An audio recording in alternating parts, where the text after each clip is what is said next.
La prochaine équation est une équation différente des deux premières, puisque dans les deux premières, il y avait des additions et des soustractions à faire. Ici, ce sera une autre opération qu'il va falloir faire. Dans cette équation, l'inconnu est x.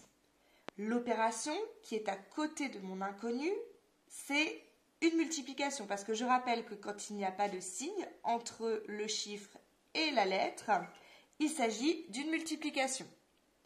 Ainsi, pour contrebalancer cette multiplication par 5, je vais faire une division par 5. Donc, j'écris 5x et je divise par 5. Mais si je divise par 5 à gauche, il faut aussi que je divise par 5 à droite. Donc, je recopie mon 350 et je divise par 5.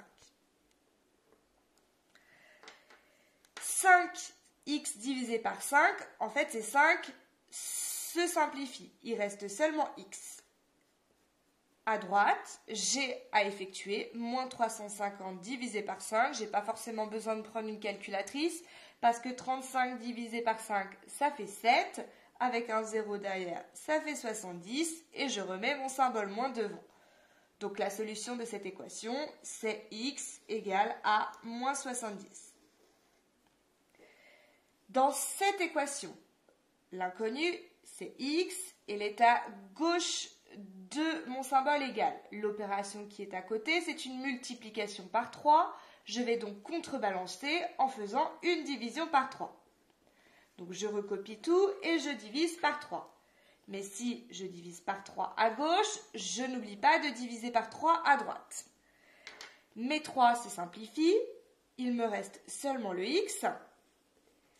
Ici, si je tape ça à la calculatrice, j'obtiens un nombre avec une infinité de 6 après la virgule.